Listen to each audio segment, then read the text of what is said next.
Why are we interested in having other regional players have any role in what's going on in Gaza? But how does the Abraham Accords provide a model that can be useful in the day after Israel's war with Hamas? So let me try by starting to explain the first part of what I said, and then I'll get to your question. I'm not ducking it, don't worry. The first part is that we have to be very clear with the world that even though I think that most people in this room, and me included, have for years explained why a Palestinian state is bad, it's the wrong solution, it's not a solution, it's just making the problem worse for religious reasons, for security reasons, for all the reasons that we know. I don't want to get into it too much. Right now, at this time, establishing a Palestinian state would be exponentially worse.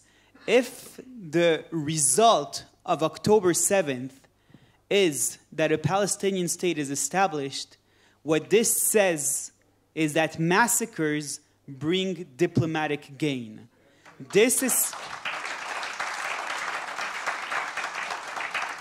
something that's dangerous not just for Israel. And this is why I wrote this in the Hill, so that the Americans understand that. And hopefully I'll write that in French. You can hear my accent, so that the French also know that. And so that the whole world understands that. If we get into this cycle where violence brings diplomatic gain, then this is something which is dangerous for the whole free world. And right now, we're in the front lines. But what we're fighting for, what I see soldiers in Miluim here, but what our soldiers are fighting for is, first of all, for the Jewish state, of course. That's the most important thing to our hearts. But they're also fighting for the whole free world. And the free world needs to understand and appreciate that what they're fighting for is also for them. And so that's why I wrote this. About the Abraham Accords, what I meant is that I think that there is a model in Abraham Accords countries when it comes to, people like calling it denazification.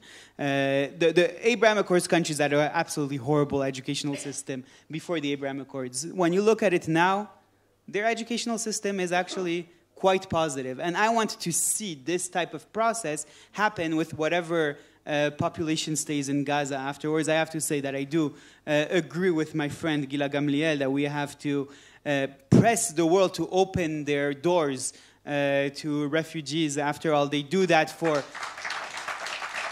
We're not even talking, even before we start talking about incentivizing immigration, or even before we start talking about...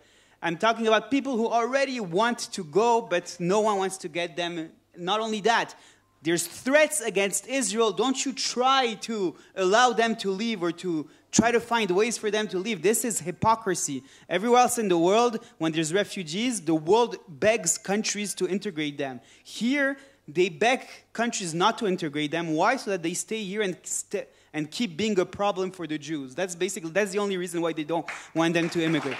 But whatever population stays, I don't know even if it's, I don't know. I don't want to give numbers, but whatever, we want it to be not radicalized. And I think that Abraham Accords countries do bring us a model of something that's possible.